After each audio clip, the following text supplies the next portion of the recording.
Hi, everyone. I'm Tayo Duncy, and I'm from Miami Beach, Florida. I am an artist by trade. Went to art school in Hartford, Connecticut, finished out in New York, Long Island, and I studied illustration and painting and fell into graphic design by way of the fashion industry. And that's actually where I learned a lot about design and construction and SKUs. Actually, the first time I learned what an SKU was at Tommy Hilfiger, and that was a enriching learning experience. As I tell people, you should learn at the job that you're in because there's probably some skill that you're going to acquire that might help you in your business. As someone who lives in Miami Beach, my life from New York to Florida was me wanting to reconnect with nature and also wanting to start building my brand. People out here, it's hot and people are obsessed about their skin. So it's good to be in a place where my product lends itself to being beach ready. It's been a creative person. My mind is always trying to put together pieces of puzzles to try to solve new and interesting problems.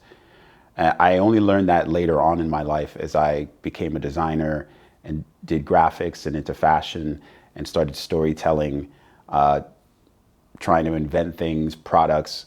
So this is my first, Wizker is my first actual product. And that life of inventing was something that was in me. I just didn't know how it would manifest. And so Whisker Groom in particular is an innovation in a product that I think sorely needed innovating. When you think of a brush, you just think of bristles, but what size are the bristles? What's their dimensions from top to bottom? And so these are the kinds of things that I thought about when I designed Whisker Groom. Whisker Teal actually has dots on the bottom for better grip strength. And it's a waterproof brush, unlike other competitors out there who are pretty much just selling generic brands. And so the innovation here is that the bristles go from soft to firm. And that's an innovation that no one has in the skincare space. It's an exfoliator that does more than any exfoliator has ever done.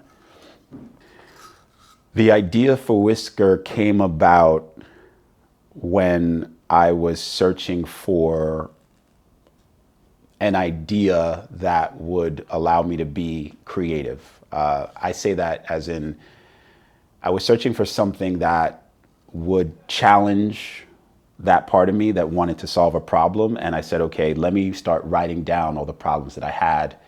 And so my shoelace would constantly become undone. I had a problem with my bike, and I would write down all these problems. Whenever my gurus would tell me, like Tony Robbins would say, always write down your problems. So I wrote them down, and I revisited this list that I maybe like 10 or 20 things I had on there.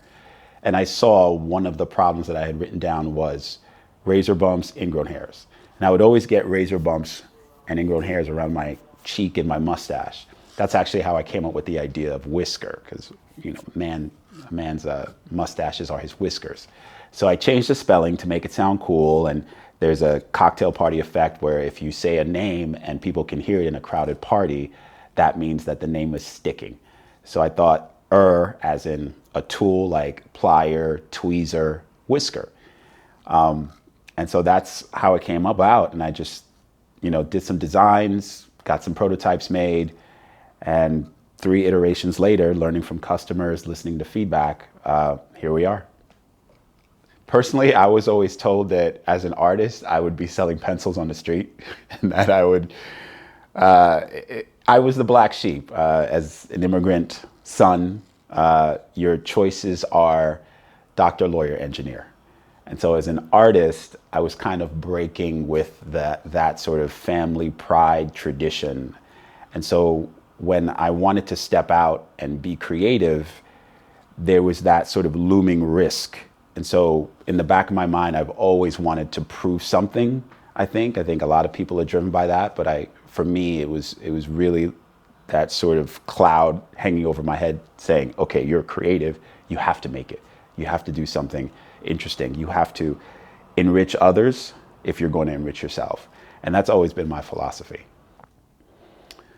Yeah, my sacrifice for starting Wizker has been really, every entrepreneur can relate to this. It's been time, money. When I started it, actually, I didn't have a lot of money at the time, and I was freelancing because being at a full-time job in my industry meant that I would have to be there from 9 to 9 practically. So as a freelancer, I had more control of my time, but I also didn't have the benefits that are inherent in having a full-time job, health, dental. So that's actually why I started exercising more, because I said, okay, I got to take care of myself. If I'm going to do A, I got to have B. If I'm going to give up the health insurance, the dental, well, I got to start taking care of my teeth. I got to start exercising. I got to start learning more about fitness.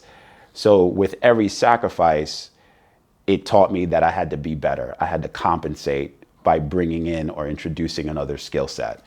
So I'm grateful for my sacrifices because it meant that I had to become better. And as a lot of my gurus said, I had to fail forward. So that's the sort of thinking that I had throughout the whole process. The biggest achievement for Wizker has been having people write to me, whether it's personally in my email, sending me videos, writing testimonials, and leaving Amazon reviews saying that I've changed their lives. I mean, it's a brush, and I've talked about its design and what makes it unique, but to be able to make something so simple change and affect people's lives so where they feel more confident, and that confidence can translate into finding a partner.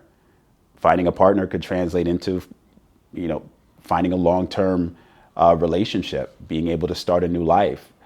The fact that I can make something that can affect the trajectory of someone's life is really humbling and is a spark that makes me want to continue.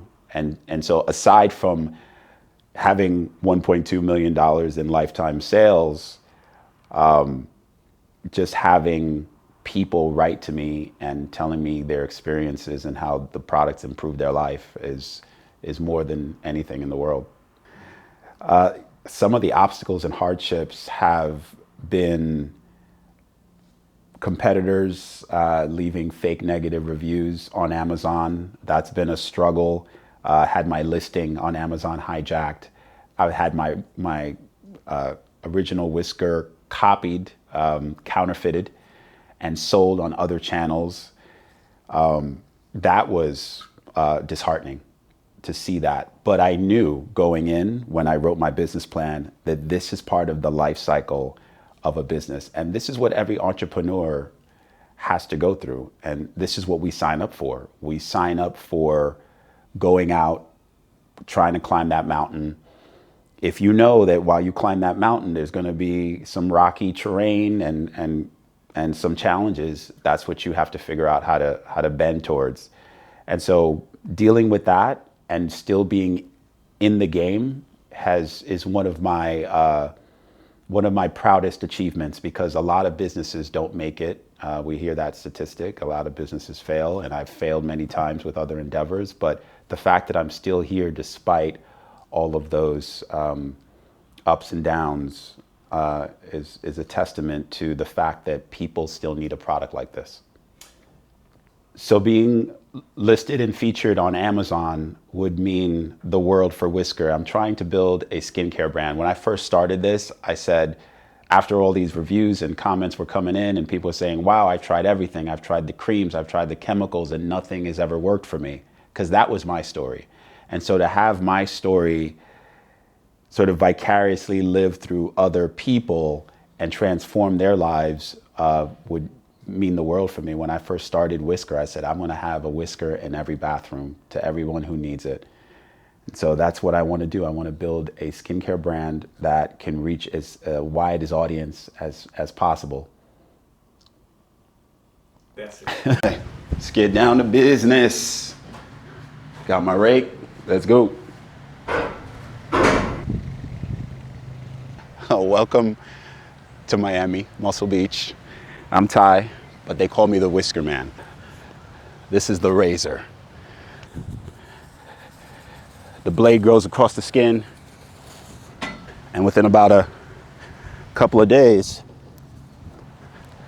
they get, boom, these razor bumps. Boom, boom, bumps, bumps all over their face. That's entirely preventable. The current solution is not really a preventative solution at all. It has to do with putting creams and chemicals on your face. They burn, they sting, actually make shaving irritation more painful. I have a solution. So what you're seeing now is razor bumps all over your face. Some people call it Nestle Crunch face. We got to use the whisker brush. I'm the Whisker Man. Basically, the whisker exfoliates the skin, right?